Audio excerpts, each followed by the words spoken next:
Hi. So I want to talk about the perfect fit. Now, I'm not talking about us all wishing we were in a size 6 pair of jeans.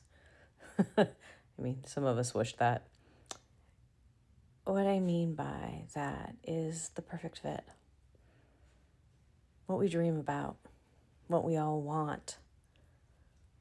You see, each of us is or knows what the perfect fit for us is deep down inside. So, what does that mean? We all know what we like, or what makes us happy, what makes us excited. We all know. Now, this may sound really weird.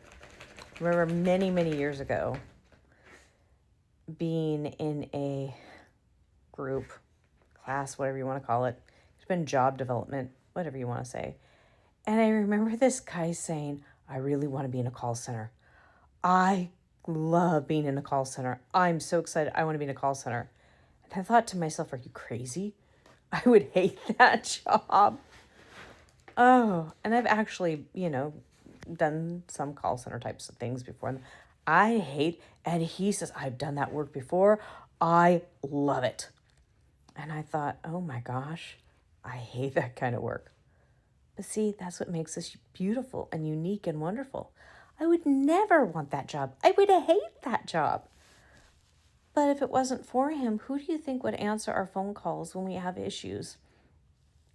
Like, I had an issue with something recently and I needed someone to answer the phone and help resolve the conflict I had. So, but if he would have said, I do like call center work, but I want to be bigger and greater than that, because who really wants to work at a call center? I couldn't ever want that. Some people say, I really would like to be an entrepreneur, but I have no ideas. I really am a yes person, or a person that likes to do what everyone says. I'm really a worker bee, but I'd love to be an entrepreneur. And then they don't do well as an entrepreneur because they're not meant to be. And some people look at entrepreneurs and go, that scares the bejeebers out of me. Whatever the bejeebers are, I have no idea. And I hope that's an okay thing to say. But here's the thing. We all know deep down inside what we're called for and what we're meant to do. Someone may love driving forklift trucks or whatever they're called. I mean, I have a friend who laughs at me because of some of the things that have happened with my car. And he's gone, oh my gosh. And he's gone, wow, but I'm like, if I have an emergency with my car, man, I'd be the one that I would want to have happen. I have an aunt. I actually said this to her recently. I said, I love you, Auntie. If I were ever in a natural disaster, I'd want you there because I couldn't survive without you. But to do the kind of work I'm doing, her and her husband have no idea, no clue, no understanding. In fact, he starts asking me, now, what does it mean by systematic racism and systematic ableism? Was there systems of oppression and systems of abuse? I don't understand that. And this AI stuff, that scares me. This computer things, that put me out of business as an artist. And I don't get that stuff is, no way. I'm just kind of smiling and going, oh, but AI is so exciting. You can invent and do so many great things. I'm working on this. And they're just looking at me like, kind of like I looked at that person with the call center wanting to be in the call center. They're looking at me like, you don't want to work with technology. That stuff's like touching hot stove, But that's where we're all unique and wonderful and beautiful and amazing. Because if it wasn't for my auntie being able to do that kind of stuff, I'll tell you, if a tornado or an earthquake happened, you wouldn't want me there. You'd want her. But that's what makes us so unique and beautiful. And this is why we have to learn how to belong and work with each other. Because we're each called to different things and we each come alive with different things.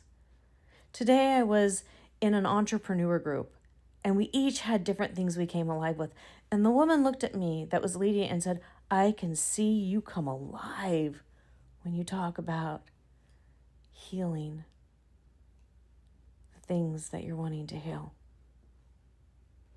When you can encourage people to be the beautiful selves they are and appreciate what is coming through and encourage them in their destiny. I do. I'll be honest with you. I enjoy appreciating them. Even if I don't understand. Because if it's not for that person doing what they're doing, we all wouldn't work together. We all wouldn't be cogs in the wheel. So what I'm really trying to tell you is one of the most favorite things I like to say. I'm going to end on this. We never celebrate, because it's coming up next month.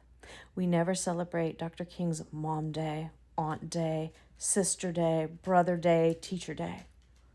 But if it wasn't for those people that spoke into his life and encouraged him, Dr. King's Friends Day, he wouldn't have been able to fulfill what his destiny was. And we wouldn't have the civil rights movement. We wouldn't have had the ADA, all these things that have happened that have impacted so many lives and created so much change. So what you do matters, even if it's small. What you do matters. And don't try and change what your destiny is. Embrace it. Know what it is. If I sat down and thought, God, my aunt's, what she's doing is so much more important and better than what I'm doing. And if she did the same with me, we wouldn't be the fullness of who we are. We're created to be what we are. And that's why we've got to embrace this. Because it's the beauty of who you are. Nothing's ever too big.